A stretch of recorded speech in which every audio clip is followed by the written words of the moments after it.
Filipinos rallied in stormy weather Sunday against President Rodrigo Duterte's approval of dictator Ferdinand Marcos' burial in a heroes' cemetery. Police said about 1,500 protesters carrying a large streamer that read "Marcos not a hero" braved the rains, wind and mud of Manila's seaside Rizal Park to call on Duterte to reconsider his decision. They launched a signature campaign to try to stop the burial, tentatively set for next month.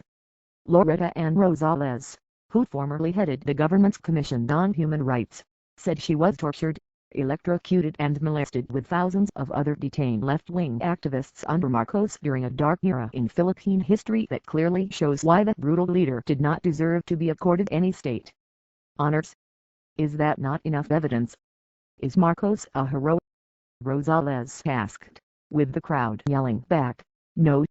Senator Rizal Park, who joined the protest, said she has filed a Senate resolution opposing a hero's burial for Marcos, adding that Duterte should not commit this atrocious mistake of bestowing honors to the former dictator.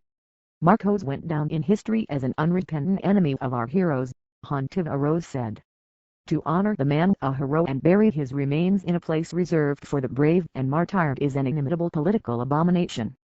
Burying the dictator accused of massive rights violations and plundered at the heroes' cemetery is long an emotional and divisive issue in the country, where Marcos was ousted by a People Power revolt in 1986.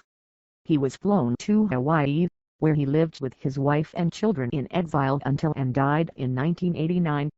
His remains were later returned to his northern Philippine hometown and displayed in a glass coffin. His wife, Imelda, and 2 of 3 children gradually regained political influence after being elected to public office. Duterte, who was sworn in as president in June, argues that Marcos is qualified to be buried at the military-run cemetery as a former soldier and president. He has disclosed that he once voted for Marcos and that his late father, a politician, served in Marcos's cabinet. Duterte's communications secretary Martin Onganar said Sunday that the president's position remains firm, arguing that military rules allow Marcos to be buried at the hallowed cemetery as a former president and soldier.